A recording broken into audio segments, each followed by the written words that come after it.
I'm so excited to be here and talking about overcoming self-doubt. Now, this was given to me, everybody, this title. And when it was given to me, I thought, I got to overcome my self-doubt about teaching how to overcome self-doubt. That's going to be interesting.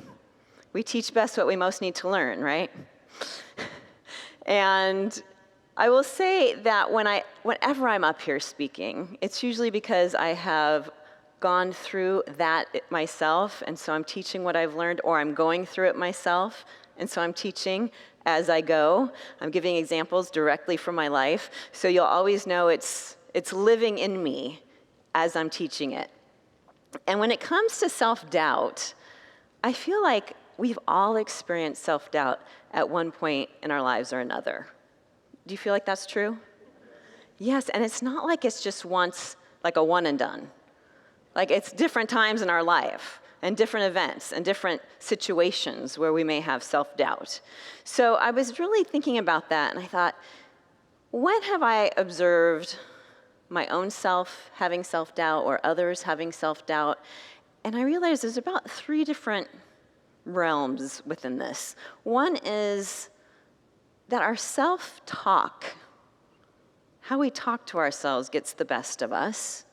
And then we may feel like we're the only ones to have this self-doubt or feel this way. Another one is that we compare ourselves to others, and then we think, I'm not good enough. And then third is that we forget our true identity. We forget our spiritual nature, that we are God expressing in the world. And when we do that, then we forget our purpose. And that can cause a lot of doubt. It's interesting to me that Reverend Richard Rogers, I know last week, he spoke about the power of relationships with his talk, Creating Powerful Relationships, because I was doing research on the topic last week, and I happened to come across a great article. It's a study called the Harvard Study of Adult Development. It's the longest running study in history. It started in 1938 about human happiness, looking at human happiness. Now you're all saying, I thought this was about self-doubt. Put a pin in it, I'm coming back to that. But here's the results. The key for a happier life comes down to the quality of our relationships. The quality of our relationships. The director of the study, Dr. Robert Waldinger, said he was surprised at how important that staying actively connected to at least just a few people made a huge impact on our happiness. Just a few people made a difference for a lifetime of happiness. Also surprisingly, they found that the people also who had those connections lived longer as well. So they lived longer and happier lives. So here's where it comes back around. Because when I'm having self-doubt, the first thing I do is turn to the people I'm closest to, my support system, those who impact my happiness. They're the ones I go back to for their support, their love, their cheerleading. They're reflecting back to me. They're reminding me of my strengths. They're reminding me of what I add to their life, to other people's lives, how I've overcome adversity before. My family and friends are the ones I'm most connected to who help guide me away from self-doubt. So absolutely, we need those connections with other people who remind us of who we truly are and what we can truly do. So the importance of friendships and connections. There's this great Instagram site. It's called My Easy Therapy. It's for people like me. My Easy Therapy. But the woman who, the therapist who runs it, she just happened to have this post about self-doubt. And she says, self-doubt thrives in silence. So getting help from our friends allows us to have those conversations around our feelings of self-doubt, of not feeling good enough. And it allows them to pull us back up and out of that self-doubt dark hole of silence so that we can, again, remember and come back to our truth. She also recommended, in getting rid of the silence around self-doubt, talking back to self-doubt as if it is one of your friends. That when that self-doubt arises, to really speak to it like you would speak to one of those individuals that you're connected to. Maybe saying, you're really not feeling sure of yourself right now, or your abilities right now, but I know I've seen you do differently and better, and et cetera, et cetera. Really speaking to it so that you place noise around feeling unsure, whatever you're feeling unsure about. Of course, this is all of us being, do you remember the saying, a doubting Thomas? So when we're a doubting Thomas, of course, is a skeptic who refuses to believe without direct personal experience. And of course, it comes from the Gospel of John's depiction of the Apostle Thomas, who refused to believe that the resurrected Jesus had appeared to the 10 other apostles until he could actually see Jesus' crucifixion wounds. And I feel like, oftentimes we're the same way. We refuse to believe in the amazing, creative beings that we are. And so we hold ourselves to a standard of needing to see it perfectly to believe in ourselves. But it's about letting go of that old voice, the old thoughts about ourselves. And when those voices of self-doubt come up, what I like to ask myself is, and whose voice is that? And whose voice is that? Because a lot of times it could be society's, maybe a teacher, a parent, a grandparent, a neighbor. But it's not my voice. So that's when we say, this is not my voice, and this is not my truth. This is not my voice, and this is not my truth. You want to say that with me? This is not my voice, and this is not my truth. Right. As Reverend Linda Martella Whitsitt, she points out in her book, Divine Capacity, that Jesus represents our divine identity, that aspect of our nature that consists of all of our divine capacities, our goodness, our godness. And so our inner doubting Thomas that each of us have is that part of us that's seeking to understand our eternal divine nature. And our divine nature is who we truly are. I'm not this body. You're not this body. You're a soul in a body. You're a soul in a body. This is just our earth suits, everyone. You have an earth suit. But you're a soul in a body. We're extensions of God. We're expressions of life, expressing as unique parts of the one, of the all. My favorite Bible verse, as long as I'm here, you're going to hear this many times, because it's my favorite. It's from Exodus chapter 3, verses 13, 14. It's when Moses is talking to God, and God is sending him back out to the Israelites. And so then Moses asks God, suppose I go to the Israelites and say to them, the God of your fathers has sent me to you. And they ask me, what is his name? What should I tell them? And God said to Moses, I am who I am. This is what you are to say to the Israelites. I am has sent me to you. I am is your spiritual name. God is I am. God is you are. So whatever you put behind your I am is what you're calling God. I am a failure. I am dumb. I'm never going to. I'm not good enough. I'm fat. All those things we put behind our I am. Whatever you place behind your I am is what you're calling God, divine life, divine intelligence. And yet, see, we wrestle with our own spirit. It was reminding me of the story of Jacob wrestling with the angel. Remember, Jacob has this dream. He's wrestling with the angel, meaning he's wrestling with his true self. And then what's so great is later in the story, Jacob decides to return home to his brother, his angry brother Esau. So before he returns home, because he knows might be volatile, he decides to take some time to spend a night alone.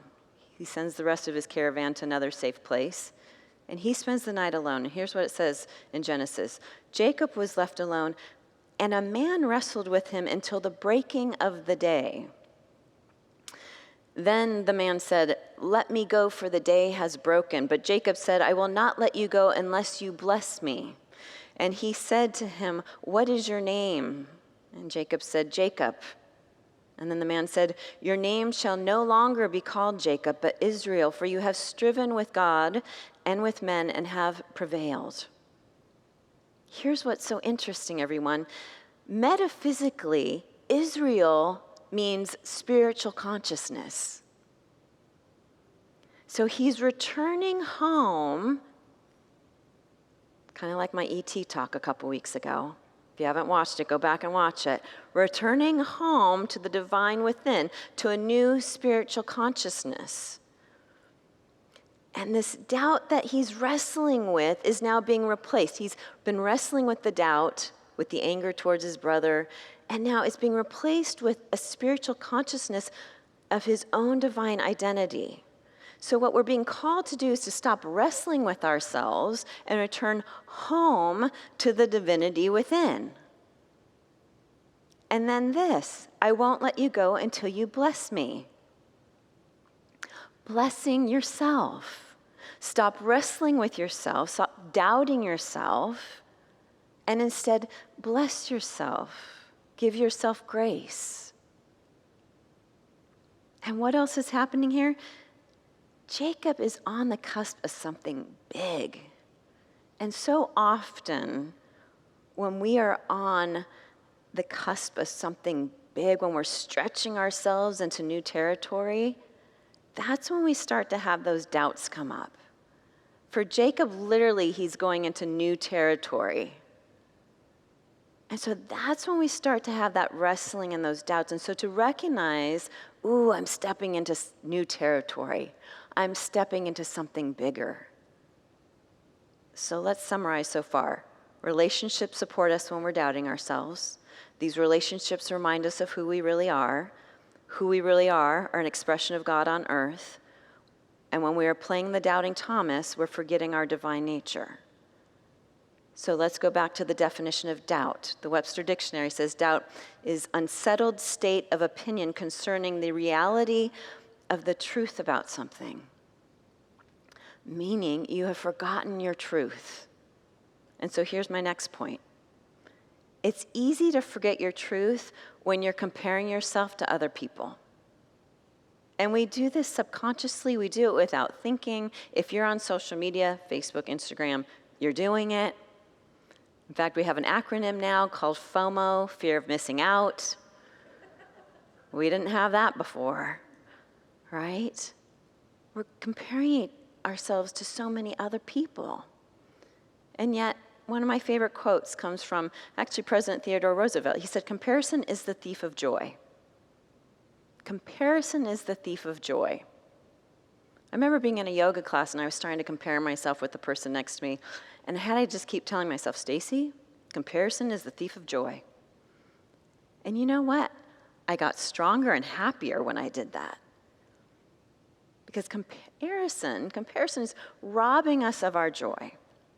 So as soon as you start noticing yourself comparing yourself to someone else and their vacation, their success, their weight, their family, their whatever it is, stop. And instead of planting the seed of doubt within yourself, forgetting the expression of God that you too are, then reminding yourself that you're robbing yourself of joy and you're then robbing yourself of your purpose. Because we can't be on purpose if we're busy comparing ourselves. And that's the next point about self-doubt, is it takes you away from purpose. So going back to purpose. And sometimes we think purpose, I got to save the world. No, you have to be light in your corner of the world. That's saving the world. Each one of us showing up as the light that we are in our corner of the world. Unity co-founder Charles Fillmore wrote in The Revealing Word, if we have faith in ourselves and the ability of spirit within us, we would become giants where we were but pygmies. Now, pygmies are cute, but don't stunt yourself by being a pygmy. Become a spiritual giant. That's who you are. So how do we overcome self-doubt? We use our close relationships to help pull us up and away from self-doubt, to remind us and support us in who we really are, our true selves. We're mindful not to compare ourselves to others, but to remember our divine nature and that you are the same beauty expressed in nature. You're one more expression of that beautiful expression of God. Be mindful of what you're calling God. Watch what you place behind your I am. And return to your purpose. And your purpose is not, what should I do? But it's, what should I be? What am I here to be? And once you've got what am I here to be, then you can go with, and how do I do that? And how do I express that? You know, for myself, when I start to get in that self-doubt, I go right back to purpose. I have a message to bring. I have kindness and compassion to share with others. I'm here to help others have a happy life, to remind them of their divine identity. God didn't place a message in me only for me to doubt it. God placed a message in me and all of us so we could share it, not doubt it. Here's from mindfulness author Tara Brach. She wrote, "The gold of our true nature can never be tarnished. No matter how it might get covered over or disguised by feelings of anger, deficiency, or self-doubt, fear, our awareness, or what we might call our beingness, remains radiant and pure." She says, in the moments of remembering and trusting this basic goodness of our being, remembering and trusting this basic goodness of our being, the grip of something's wrong dissolves and we open up to happiness, peace, and freedom. Open yourself up to happiness, peace, and freedom. You can't do that while you're doubting yourselves. You must embrace the basic goodness of your being. So like Jacob, I implore you to stop wrestling with the doubt and become the spiritual giant that you are. Blessings, everyone. Thank you.